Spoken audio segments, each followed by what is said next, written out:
Estamos chegando às 16 horas, estamos transmitindo da Sociedade Espírita Luz, Paz e Caridade. E o nosso trabalho de hoje é palestra, transmitida para o público pelo meio virtual. Então vamos nos unindo em pensamento, vamos buscando serenar a nossa mente, o nosso coração.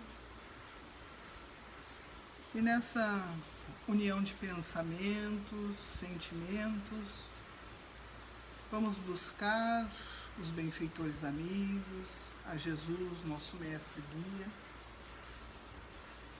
para que possamos,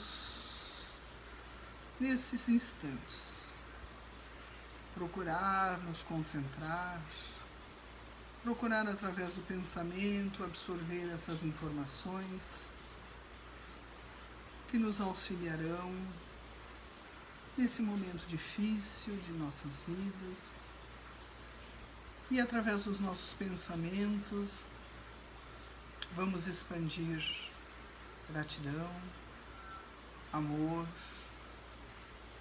Vamos alcançar mentalmente todos aqueles a quem desejamos que chegue a paz, a harmonia, o socorro, o bem-estar. Vamos dirigir as melhores energias positivas para o nosso lar, para os nossos parentes, amigos, irmãos, para toda a nossa necessidade que apareça, das mais diversas formas de sofrimento, dor.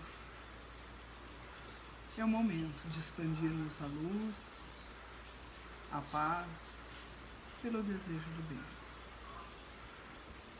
Pedimos o auxílio dos nossos benfeitores amigos, não só nesse local, mas também junto a todos os lares, para que seja proveitosa a nossa tarde de palestra pública. Agradecemos desde logo o amparo e iniciamos a nossa atividade. Assim seja. Boa tarde a todos. Todos então sejam bem-vindos. E a nossa tarde sempre trabalhamos com um tema do Evangelho segundo o Espiritismo, que é um roteiro ético, moral, espiritual para a humanidade.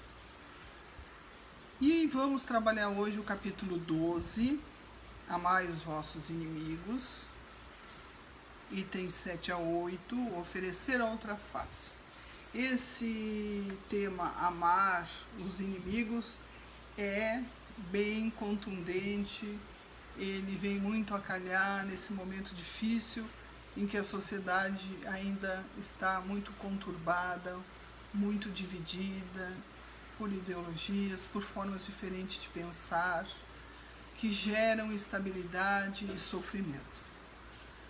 E mais ainda controverso, digamos assim, para alguns, é a não aceitação do oferecer a outra face, porque ainda estamos vinculados a sentimentos de orgulho, de vaidade, e o nosso personalismo é muito exacerbado, e dar a outra face, dependendo da situação de interpretação de cada um, pode parecer um ato de covardia.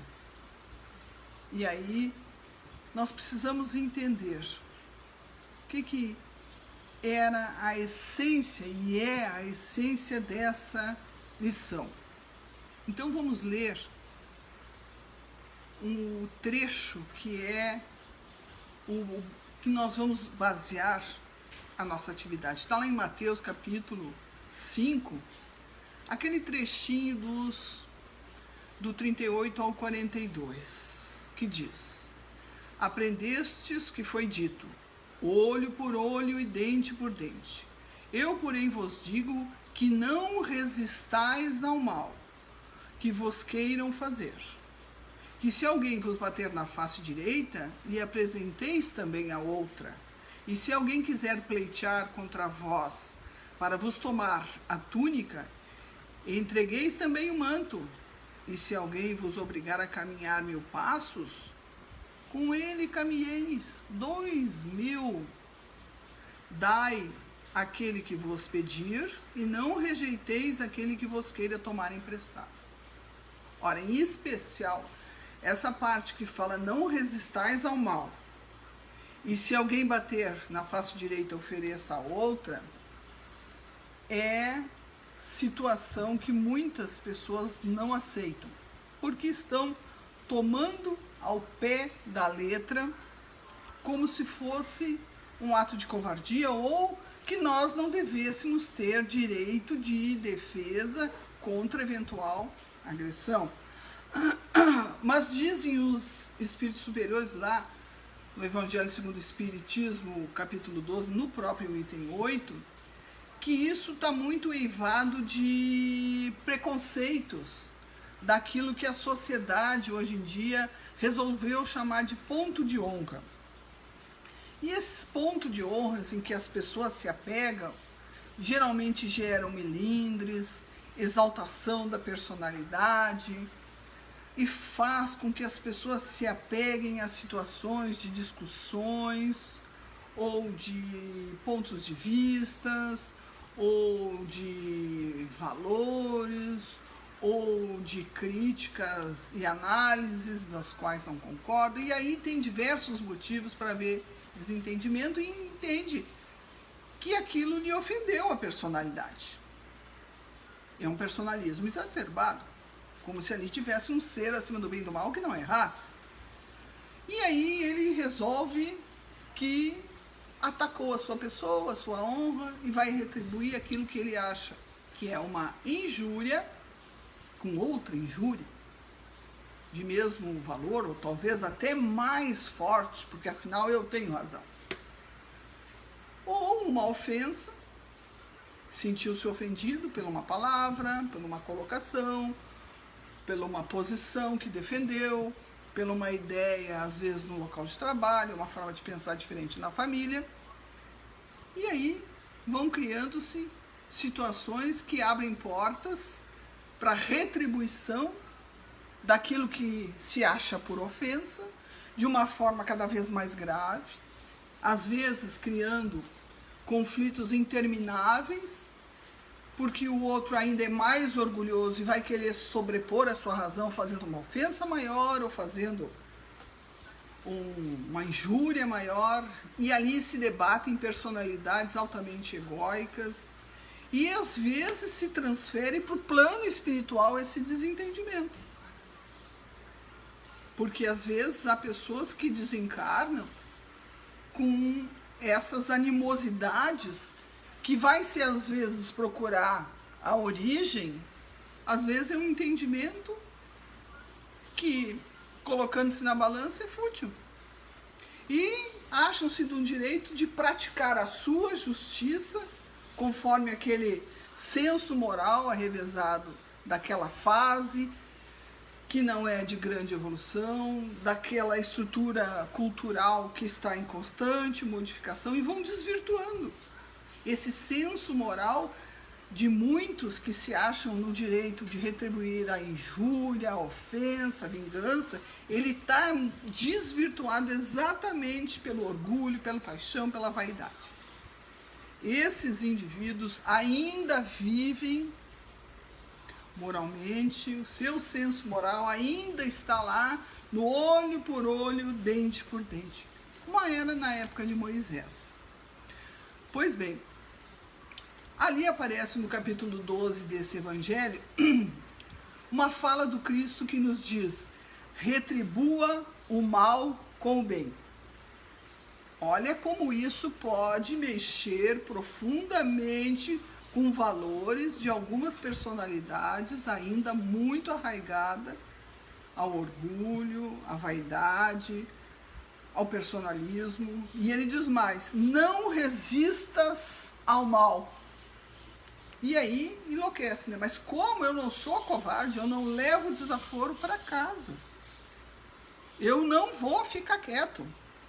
E quando diz alguém te bater na face e apresenta outra, aí para alguns é a gota d'água. Então, o orgulhoso, isso vai parecer uma covardia, porque ele não compreende que tem que ter muito mais coragem de ordem moral, de suportar um insulto, do que simplesmente arquitetar uma vingança, que pode ser verbal, pode ser através de terceiras pessoas, enfim, porque ele está vendo só esta vida, a vida presente, como se ele não tivesse vivido outras vidas, não tivesse experiências anteriores, como se não tivesse outras no futuro, porque ele não entende que ele está inserido num contexto maior, que ele é um ser reencarnado e que ele está vivendo experiências que dizem respeito à sua necessidade de aprendizado, e muitas vezes é para trabalhar a humildade, é para trabalhar a paciência, a tolerância, porque como todos os espíritos no universo, e nós somos seres espirituais momentaneamente vivendo uma vivência carnal num corpo, nós estamos submetidos às mesmas leis, a lei de causa e efeito. Então, quem só vê a vida presente, só vai ver as razões do seu personalismo, do seu orgulho e da sua vida, da sua vaidade. Lá na questão 625, nos fala que Jesus é o ser mais perfeito que já habitou entre nós. Ele é modelo e guia da humanidade devido à sua envergadura moral. É o tipo de perfeição que todos nós podemos nos guiar com segurança e que nós podemos aspirar a atingir. Mas por que eu estou falando isso? Porque Jesus foi o exemplo mais fiel de apresentar a outra face. Não a face carnal, daquela que bate e sangra, no sentido de mostrar o outro lado da questão, a outra forma de ser. Essa é a outra face. Porque a autoridade toda de Jesus era de cunho moral. Ele não montou exércitos, ele não mandou destruir homens. O poder todo dele era de ordem moral e ele se impunha naturalmente, sem ofensa, sem violência, sem pegar em armas, e nós podemos fazer. Temos que aprender, porque toda a autoridade dele era baseada no amor, não no poder da força, não da submissão de uma autoridade incontestável. Esse é um outro modelo de agir que é a face contrária do que muitas vezes nós encontramos na sociedade. E eu digo muitas vezes porque muitos de nós podem viver numa família pacificada, num bairro, no lar, num local de trabalho tranquilo e harmonioso, mas não é a realidade da maior parte das pessoas que habitam esse planeta, que ainda está fazendo a sua transição de provas e expiações, indo em direção à regeneração, que é um modelo que nós aspiramos, estamos trabalhando para isso. A grande maioria ainda é o poder da força, que é a face oculta, sombria, doentia, e não a face luminosa do poder do amor, libertador, que gera paz e bem-estar. Ele, Jesus, numa sociedade conturbada, com altos índices de segregação para homens pobres, mulheres, né, com castas religiosas, políticas, com exclusão da grande massa popular, vem trazer uma outra face, um outro modelo, um outro paradigma. Ele é um exemplo disso. Quando ele diz ainda, ao que te ferir, oferece a outra face, e se te tirarem a capa, ofereça a túnica, pode gerar perplexidade, mas isso tem um simbolismo que não é estimular as pessoas a serem passivas. O oferecer a outra face não é continuar repetindo a mesma atitude de vingança, a mesma atitude destrutiva do olho por olho e dente por dente. E se muitos de nós não temos os embates numa vizinhança ou na rua, no local de trabalho, às vezes nós vivemos isso dentro da nossa família, das disputas de forma de ver, de autoridades, né? Então, nós não podemos lá, em vez da atitude negativa, oferecer a outra parte, a outra face, outra forma de ver, de sentir e de agir em relação àqueles com quem eu tenho que conviver diariamente. Sim, alguns vão dizer pessoas difíceis, pessoas que me agridem, mas mesmo nessas relações, buscando a calma, a serenidade, temos possibilidade sim de mostrar a outra face da questão, do debate, da discussão, do ponto de vista, o outro lado da moeda, é mostrar o lado da compreensão, do entendimento. E às vezes, se ofensa houve, ainda trazer a outra face do perdão. Porque é inquestionável, nós não detemos todo o conhecimento, nós não sabemos tudo, nem sempre estamos com a razão. E às vezes, dependendo da posição que temos dentro da família ou num local de trabalho, enfim, nos valemos da nossa posição para impor pontos de vista, ou pela autoridade, porque aquilo que eu acho é que tem que ser. Vamos pegar um exemplo que Cristo deixou, que é muito marcante, que é a parábola da mulher adúltera.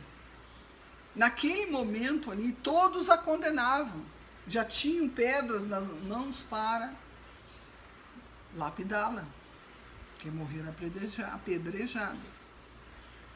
Era a face que se apresentava na sociedade naquele momento. Ele vem, intervém e apresenta uma face nova. Ele se ajoelha, começa a escrever com o dedo na areia. Dizem que escrevia nomes dos homens que ali estavam e botava Zacarias, corrupto, Ananias, ladrão. E aí foi botando adúltero, fulano, e era visto aquilo ali. E ele pergunta: quem não tiver pecado, que atire a primeira pedra. Era mostrar uma faceta que até aquele momento não se fazia. Então, sempre há o outro lado da questão. Sempre. E vejam que, quando ele diz, ao que tiver tirado a capa dele ainda a túnica, também se reveste aí de todo um simbolismo vinculado na questão espiritual. Significa dar àquele que está nesse estado de sofrimento, porque ser egoísta, agredir o outro, não é felicidade. Há um estado de sofrimento, embora a pessoa não reconheça ou até se regozije com isso. Mas significa dizer fazer algo mais por essa pessoa. Ajudar espiritualmente, porque às vezes a pessoa está tão abespinhada que não podemos falar, não podemos trocar ideias, mas temos outros meios.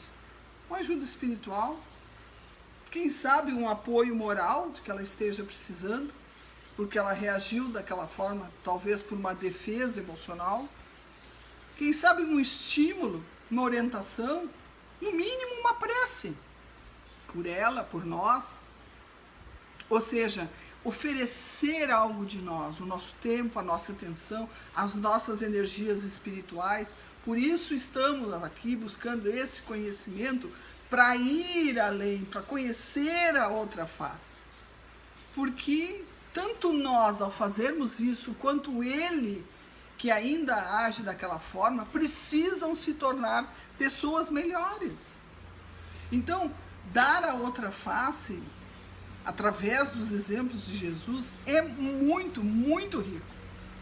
Porque na época que ele veio, ele sempre deixou claro a preferência dele pelos sofredores, pelos pobres, pelos doentes. Quem era estrangeiro, que era chamado de gentil, que era uma forma de diminuir o outro. As mulheres, então, as multidões esfameadas, que eram rejeitadas, as mulheres eram rejeitadas. Quem era pobre, que não tivesse determinado status, poder e bens, também. Ele pregou o desapego moral. Ele ia na casa de Pedro, fazia refeição, fazia o evangelho, fazia refeição na casa de outro. Ora, naquela época, quanto mais riqueza, mais poder, mais se sobressaía na sociedade. E ele apresenta uma outra forma de ser. Pregou a humildade, se colocando a serviço, quando tinha todo um orgulho de raça que era colocado para se sobressair entre os seus comuns e entre os povos. E ele, nascido no local, pregou a humildade. É uma face diferenciada. E quando vigia o olho por olho, dente por dente, ele oferece a face do amor. É uma outra face. É uma forma diferente de enxergar o outro, a Deus e a nós mesmos, quando ele diz: amai a Deus sobre todas as coisas, ao próximo como a ti mesmo. Oferece 3 modelos de amor e não o olho por olho, o dente por dente. É uma face diferente que ele está oferecendo. São novos modelos, novos paradigmas. Em relação à mulher, por exemplo, ele foi, digamos, naquela sociedade, naquela época, praticamente revolucionário. Porque a mulher era vista como uma alimária para reprodução familiar, para trabalho, não tinha poder de manifestação. E quando Jesus fala com a mulher samaritana, quando ela estava no poço tirando água, quando fala com Marta e Maria na casa de Lázaro, que eram as irmãs de Lázaro, gerava uma certa perplexidade, porque elas não eram ouvidas, não eram tratadas com dignidade, não eram dignas sempre foram, não eram objetos da atenção. E Jesus mostra para aqueles com quem ele conviveu a outra face, a outra forma de tratar essas pessoas. E quando ele ressuscita, ele aparece para quem? Para uma mulher. Aparece para Maria Madalena. E quando ela leva a informação no seu grupo formado por homens, eles não acreditam nela. E olha que essa é uma situação importantíssima da história do cristianismo. E ele aparece para uma mulher. Poderia aparecer para Pedro, que era, digamos assim, o chefe da organização mais velha dos apóstolos, se não me engano. Poderia aparecer para João, que era um homem também, e que era o mais amado, o discípulo bem amado. Ele apareceu para uma mulher. Então ali ele já está dando um outro padrão em relação às pessoas do sexo feminino, que naquela sociedade eram extremamente desvalorizadas e não tinham o respeito e a dignidade que mereciam. É um outro padrão, é um outro paradigma.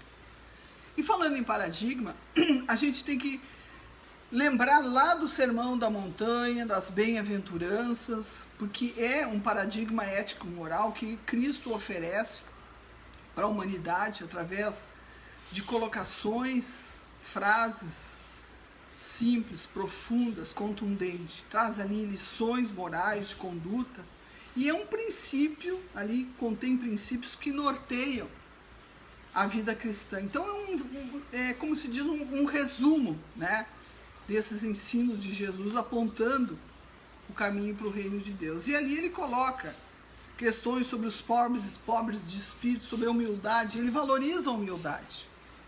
Uma sociedade que a face de superioridade era o orgulho de raça. E aí vai falando dos que choram, dos que são mansos, dos que têm fome, os que têm puro coração, pacificadores. numa sociedade em geral, não só ali, mas no entorno, extremamente belicistas, dominadores, os que sofrem perseguição.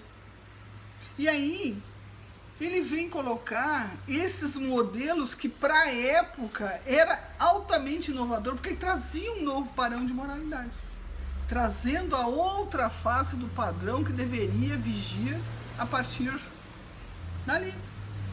E aí vamos falar um pouquinho dos misericordiosos, porque tem muito a ver com o perdão, porque o perdão é exatamente a outra face daqueles que são perseguidos, daqueles que são ofendidos, se podemos continuar usando essa expressão, porque ele diz, bem-aventurados os misericordiosos, porque obterão a misericórdia. O padrão é o mesmo. Perdoar os homens as faltas que lhe fazem, porque o Pai também vos perdoará. Ele já está anunciando aí um modelo para seguir e alcançar em si esse reino de Deus que está dentro de nós, mas está dando um padrão de moralidade. Perdoar. Ora, perdoar não é o olho por olho e dente por dente, que é a vingança institucionalizada pelo Estado. O Código de Hammurabi traz isso. Então vejo que se nós continuarmos dando a mesma face, nós vamos continuar oferecendo ainda ódio, rancor, que denota uma alma sem elevação, sem grandeza. Mas ao oferecer a outra face, na questão do perdão, das ofensas, das injúrias, é oferecer a face da elevação de alma. É oferecer um esquecimento, é perdoar para se libertar daquela ligação emocional, espiritual, extremamente pesada e negativa, porque nós temos que pensar que essa não é a minha única vida. Se nessa encarnação eu já tenho uma conduta reta, nem sempre foi assim, eu tive outras vidas. Nós também já prejudicamos e ofendemos alguém, nós também queremos ser perdoados pelas nossas falhas, pelos nossos equívocos, pela nossa interpretação equivocada, pelos nossos esquecimentos ou pela nossa incapacidade de agir como o outro espera. Porque até na oração máxima do Pai Nosso, nós pedimos isso, que nos seja perdoado, assim como nós perdoamos. Ali tem um comprometimento tamanho. Então eu espero que isso aconteça para mim, então eu também tenho que agir desta mesma forma. Lembrando que Gandhi sempre dizia que a gente tem que ser na sociedade a mudança que eu espero no mundo. Eu não tenho que esperar que o outro faça para depois eu seguir. Eu tenho que já seguir, me mudar, me alterar, me melhorar, porque cada um é responsável por si mesmo. E para que exemplo maior de perdão, de dar a outra face durante um sofrimento derradeiro que o próprio Jesus viveu. Na cruz ele não diz, Pai, perdoai, eles não sabem o que fazem. Naquele momento ali, Jesus, aquele Espírito puro, que deixou só um legado de amor, de exemplos profundos e nobres, ocorreu a sua crucificação devido à perseguição e ele perdoa. É naquele momento derradeiro ele está oferecendo uma nova face que não é concitar todos os seus seguidores para fazer a guerra. Não, perdão, acabamos por aí. Ele compreendia a nossa ignorância. Ele está mostrando uma faceta que não era o modelo que se seguia naquela época. Então vejo que para dar a outra face, mostrar a outra face, nós temos que trabalhar em nós valores profundos. E isso não se faz só por palavras, discursos, são atitudes concretas. Porque esse reino de Deus que tanto se fala, é claríssimo que não é um reino material. É um estado de bem-estar, é um estado de harmonia que a gente cria dentro da gente mesmo. Não é um reino de pedra, com um lugar geográfico determinado, comandado por política humana. Não! São valores humanitários e espirituais profundos de cada ser humano. E é criação de cada um de nós. O Emmanuel, lá no Caminho, Verdade e Vida, ele coloca: nossa necessidade básica é de luz própria, de esclarecimento íntimo, de autoeducação, de conversão substancial do eu ao reino de Deus. Então é um trabalho longo, perseverante, é um trabalho que não se faz de uma encarnação para outra, mas nós precisamos despertar a nossa consciência, fazer esse processo de esclarecimento e autoeducação.